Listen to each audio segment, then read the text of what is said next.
Picture this. It's the dead of winter, the wind howling like a pack of wolves outside your wooden hut. Snow piles up so high it blocks out the sun, and temperatures have plunged to a bone-chilling minus 30 degrees F, colder than your freezer back home. Now imagine having no heating system, no electricity, and your only source of warmth is a tiny fire in a hearth that sneezes up sparks, threatening to freeze you solid if that ember dies out. This was everyday life for the Vikings, those legendary Norse warriors with beards like tangled forests and appetites almost as fierce as their battles. But here's the thing. Surviving such brutal conditions was not just about bravery or sword skills. It was about what they put on their plates. You won't believe the foods Vikings actually ate to stay alive and thriving in icebox Scandinavia. Spoiler alert, it's way weirder and cooler than the typical just meat and mead story you've heard. Now, before you picture Vikings gnawing on raw fish or gnarly slabs of reindeer meat by the fire, buckle up. The strangest Viking survival trick wasn't a secret weapon or a rare herb. It was food prepared in a way that might just blow your mind. Imagine them using food as a medieval, edible heating system. This might be the strangest Viking survival trick you've never heard of. A diet so high in fat and protein that their bodies became like natural, walking, 1,000-watt heaters in freezing Arctic conditions. You see, the Vikings lived in a land where seasonal food scarcity was a deadly threat. Winters could stretch on for months with little to no fresh produce. So how did they not only survive but build empires across the seas? The answer lies in their surprisingly sophisticated approach to nourishment. It turns out their diet was engineered for survival at a molecular level, like a built-in thermal insulation for their bodies. First off, Vikings subsisted on a diet that was roughly 70–75% fat, with a focus on fatty fish like salmon and herring, oily game meats, and dairy products loaded with natural fats. Picture this. A single grilled salmon could contain upwards of 15 grams of omega-3 fatty acids, which not only kept their hearts strong, but provided lasting energy and warmth. Fat, as you might know, metabolizes slower than carbohydrates, delivering a steady heat output, much like how today's endurance athletes use fat-rich foods to sustain energy in extreme climates. Imagine your body as a campfire. Carbohydrates are the dry twigs that burn fast but flicker out quickly. Fat is the thick log that smolders for hours, keeping you warm all night long. In fact, researchers argue that this high-fat Viking diet was nature's version of Gore-Tex, providing a metabolic layer that trapped heat inside, while protection from the elements happened outside. And with the cold sapphires of the North Sea licking their shores, this mighty fuel source was no luxury. It was survival. But let's back up a bit, because it wasn't just the fat content that set Viking food apart. What they ate was also about clever preservation. Imagine trying to store food through a brutal winter without a fridge or freezer. How do you keep your meat from turning into an icy block or worse, a rotting menace? Vikings nailed this with something that might remind you of a very non-glamorous modern-day trick: fermentation and drying. Think of it as the ancient version of beef jerky meets yogurt meets kimchi.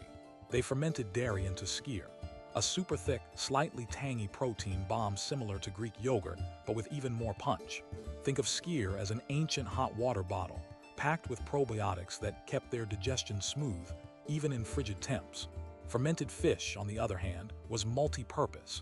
It was a way to preserve key nutrients while adding a punch of flavor and bacteria that boosted their immune system, much like today's kombucha culture, but pungent enough to clear a room. Drying meat was another Viking favorite, turning game and fish into lightweight, lean jerky that could last months without freezing solid or going bad. Imagine taking your daily protein source and turning it into a medieval energy bar that would survive the roughest sea voyages and ice days. This drying process made their food easy to carry during raids and ensured that no valuable calorie was wasted in storage. And here's where it gets even wilder. Not all Vikings were the meat lovers you might imagine. Archaeological evidence shows that many Viking settlements had quite a bit of grain-based foods too: barley, rye, and oats, which they cooked into porridge or baked into flatbreads. But rather than bland, dry bread, Vikings often mixed grains with oily seeds and nuts, creating a surprisingly nutritious package that, when combined with their high-fat fish and meat, formed a balanced diet capable of fueling superhuman endurance on long voyages. Imagine it as their version of today's superfood smoothie, except grainier and probably with a hint of charcoal from their open fires. Now you might be wondering, how did all this Viking food power their daily hustle when the mercury dropped so fiercely? Well, it wasn't just about what they ate. How they ate played a big role too. The Vikings had rituals around mealtime designed not only to ward off famine, but to keep morale high and the body ready for extreme exertion. Picture the communal feast where everyone shared salted and smoked meats, washed down with a thick, lightly fermented ale made from barley and honey, kind of like a Viking energy drink, but with the social kick of a neighborhood barbecue. These feasts were also a practical tool. Eating big meals before voyages or long winter nights meant the Vikings could build a metabolic reserve, like charging a thermal battery before the storm. Scientists estimate that eating something like 3,000 calories in a feast would give a seasoned Viking warrior enough stored fuel to generate internal heat, equivalent to if they were wrapped in a 2-foot-thick blanket of Arctic insulation. But all that warmth would vanish if they didn't source their food smartly. Vikings were expert hunters and fishermen, and they understood seasonal cycles intimately. During summer months, they bulked up on fresh berries, herbs, and leafy greens, reaping nutrients to stockpile for winter. They harvested seaweed too, not the salad kind you imagine, but nutrient-dense marine plants packed with iodine and vitamins A and C, which are crucial for preventing scurvy and other cold weather illnesses. Think of seaweed as their oceanic multivitamin, natural and endlessly renewable. And when fall came, they turned into food architects, preserving everything from fruits to large game with salt, smoke, and fermentation, creating a pantry that was arguably better than many modern emergency food supplies. It's like they had their own version of a 5-year MRE stash, built entirely with natural processes and traditional knowledge. But even with all these smart food strategies, hunger and food insecurity were real threats. This is where Viking ingenuity took another turn, into the realm of food insurance. They exploited their environment relentlessly but sustainably, often planting hardy vegetables like turnips and cabbage that could survive brief freezes, and storing large quantities in underground root cellars. These cellars acted much like natural refrigerators, holding foods at a steady 35 to 40 degrees F, slowing spoilage long before anyone thought of electric grids. Imagine being a Viking mother, carefully planting your garden seeds in the brief spring sunlight, knowing that the survival of your family depended on the tiny shoots sprouting before the frost came back. Every meal was a triumph, every bite a battle won against the unforgiving Nordic winter, and it didn't stop there. The Vikings' drinking habits weren't just about celebration, they were a form of hydration critical to their survival. Water sources could freeze solid during frigid months, so fermented drinks like ale and mead provided not only hydration, but also calories and a slight antiseptic effect to protect against sickness. It's almost like carrying around a natural energy and health tonic, better than any store-bought sports drink. But wait, there's one last twist about Viking food that most people completely miss: their use of herbs and spices. You expect Vikings to be all about salt and pepper. Think again. Archaeologists have unearthed evidence of Viking cooks using wild garlic, juniper berries, and even imported spices like black pepper. Yes, from the other side of the world. This was because Vikings didn't just want to survive. They wanted their food to taste good enough to lift spirits and cement social bonds. After all, even the fiercest warrior appreciates a nice kick of flavor on a cold day. So, to sum it up, Vikings turned the brutal Scandinavian environment into a vast, edible survival toolkit. Their diet was a brilliant combination of fatty fish, preserved meats, fermented dairy, hardy grains, and wild plants, all meticulously prepared and consumed to fuel bodies that were literally walking furnaces. They weren't just eating to fill stomachs. They were eating to create warmth, energy, and resilience strong enough to conquer kingdoms and brave the stormiest seas. But even with all this, surviving the icy wilderness was never guaranteed, and the Viking diet kept evolving. Because guess what? The next part of this story includes some incredibly strange Viking foods you'd never imagine, foods that might make you cringe, but were absolute essentials for life in the North. And that's where we'll pick up next. But before we dive into those jaw-dropping dishes, here's a little teaser. Have you ever heard of Viking bread that could double as a battle weapon? Or fish so fermented it could stun a crow from a mile away? Stay tuned, because this culinary adventure is just getting started. Alright, now buckle up, because this next part will blow your mind. You think you've heard it all about Viking food? Think again. One of the most jaw-dropping aspects of their survival diet was something so wild, so effective, it almost sounds like a Viking urban myth, but it's 100% real. Brace yourself for the infamous Viking battle bread. Yes, bread, but not your average loaf. This was dense, rock-hard barley bread so tough that archaeologists found evidence Vikings actually sharpened their axes on it. Imagine a culinary tool that served both as nourishment and as a literal weapon in battle. How's that for multi-purpose? This bread was baked with barely any water, making it incredibly dry and heavy, but perfect for long journeys. It didn't mold or spoil easily, serving as an emergency ration when fresh food was nowhere to be found. Technically, its low moisture content slowed down bacterial growth, much like how modern-day hardtack worked for sailors centuries later. In a way, this was the Viking version of a survival energy bar. Reliable, durable, and effective, albeit not something you'd want to eat every day. But here's the kicker. Vikings chewed on this bread like a mouthful of sawdust, but combined with fatty foods and fermented dairy, it provided the slow-burning carbohydrates they needed to keep warm and active. So next time you complain about dry toast, remember the Viking battle bread that could chip your axe and still power a raid. Now, speaking of fermented foods, you absolutely cannot skip what Vikings called surströmming of the North Atlantic. Fermented fish, so pungent it's been known to stun animals and clear entire rooms. Imagine coming ashore after months at sea with nothing but barrels of this fish to eat. This wasn't just preservation, it was survival chemistry. The fish were fermented in salted barrels for months, breaking down proteins into rich amino acids and beneficial bacteria that supercharged the Vikings' immune systems in harsh conditions. Scientists today would call this a probiotic powerhouse, strengthening gut health and nutrition during times when fresh fish or meat was scarce. But the smell, let's just say it was potent enough to make a modern landfill seem like a rose garden.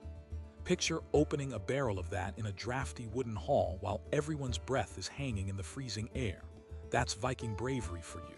The piece of genius here was that this extreme fermentation not only prolonged food life, but packed dense calories and nutrients in a form that resisted freezing, making it a crucial thermogenic fuel. That is, the body's internal heat generator. You might think Vikings ate nothing but raw meat and mead, but fermented fish was a cornerstone of their diet, perfectly adapted to their polar-like environment. But all that warmth would vanish if they didn't find reliable sources of hydration, because surviving freezing temperatures demands water, no matter how cold it is. Here's where the Vikings pulled another clever trick. When rivers and wells froze over, they turned to their fermented drinks, not just mead and ale to get merry, but as vital hydration. These beverages contain both fluid and calories, plus a tiny antifreeze effect. The natural alcohol slowed freezing and provided antiseptic properties, reducing risk of waterborne illness, something like a natural cold-weather sports drink. Plus, the barley-based drink had impressive B vitamins, which helped convert food into energy efficiently, boosting their thermal metabolism. Imagine taking sips of a medieval warming tonic that also keeps your muscles working and your spirits up even when frostbite is clawing at your fingers. That's Viking liquid fuel. So mead wasn't just party juice. It was a survival elixir with metabolic perks firefighters might envy today in sub-zero conditions.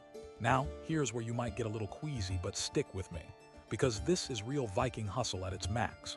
In times of absolute famine, Vikings turned to some unexpected wild game: seal meat, whale blubber, even whale eyes. Whale eyes.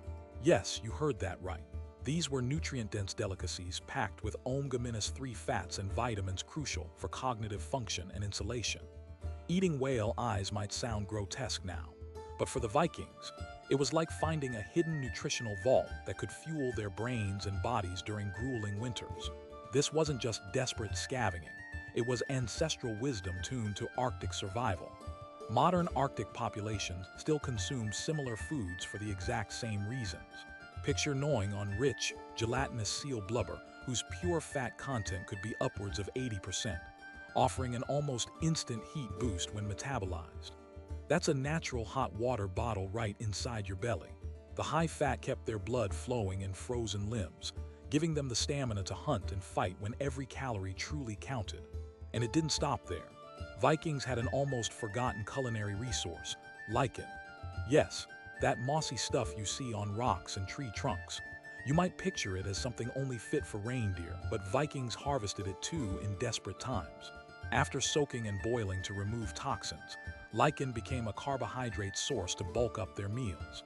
Think of it as the medieval survival starch, filling empty bellies when fields and forests gave nothing back. Scientific studies show that certain lichens contain trace vitamins, minerals, and slowly digestible sugars perfect for long-lasting energy.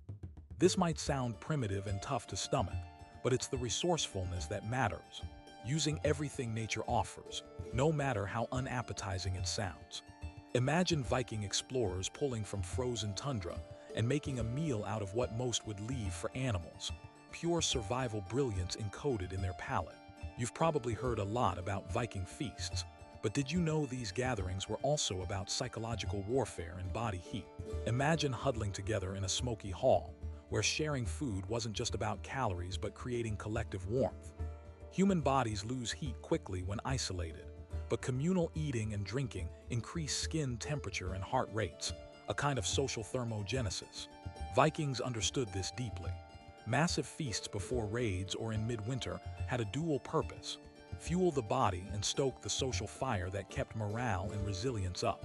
Picture burly warriors gulping down salted meats and strong ale, their breath steaming in the cold air, singing ancient sagas to stay mentally tough. Today, scientists confirm social eating triggers dopamine release, reducing stress and physically warming the body through increased circulation. The act of feasting was survival medicine, wrapping them in an invisible cloak of shared strength as much as the fur-lined tunics on their backs. Now, here's a part that might surprise you. Vikings were surprisingly picky about their water sources. Even though Scandinavia was teeming with lakes and streams, not all water was safe, especially in winter with stagnant pools that froze over. They went to great lengths to drink spring water or collected melted snow. But when none was available, they used what we'd call natural filtration methods. For example, sand filtration columns and even charcoal were frequently used to purify drinking water, long before modern technology gave us Brita filters. This rudimentary filtration removed huge amounts of bacteria and sediment, reducing illness in their camps and aboard ships. It's the ancient form of the pure water we rely on today. Without this knowledge, their hearty fish and fatty meat-rich diet could easily have been undone by waterborne pathogens. Think of it as Vikings hacking the microbiome battle with simple but effective tech, because surviving the cold meant every drop of clean water counted. And finally, let's talk about the wild greens and roots Vikings gathered to fight the relentless scurvy threat. You might imagine the north as a dead, frozen wasteland, but Viking summers were lush and full of edible plants. They gathered wild garlic, nettles, dandelion greens, and sour berries, packed with vitamin C to keep deadly scurvy away, the silent killer of so many Arctic explorers after them. This was no random foraging. Viking knowledge of botany was deep and practical. They dried and stored these plants for winter use, often grinding them into powders or teas. Imagine sipping a bitter, leafy infusion in a drafty hut. That little cup was their shield against weakness and disease, seasoning their survival with a dash of green life. Modern nutritionists would marvel at this, since even today vitamin C deficiency is a real problem in remote places. The Vikings' wisdom was effectively nature's version of a multivitamin, harvested in the wild and stored for months on end. So what did this all mean in the end? Viking food was not just about eating to survive. It was about engineering human endurance under the most extreme conditions imaginable. They didn't just adapt to their environment. They transformed it with every bite, every preserved fish, every chunk of blubber into a metabolic furnace. Their diet was a marvel of practicality and science, long before any laboratory could explain why omega-3 fats literally kept their insides warm, or why fermented fish turned into an immune-boosting weapon. This wasn't just nutrition. It was a crossroads of biology, environment, and culture converging into survival strategy. Every bite the Vikings took was an act of defiance against the cold, a way to protect their families, build their communities, and expand their legacy. They mapped their seasons not by calendar but by harvest, hunt, and fermentation cycles that turned scarce resources into steady, reliable fuel. Theirs was a deeply human story of ingenuity, endurance, and the relentless will to thrive when others might simply freeze. In a way, the Vikings gave us a timeless lesson.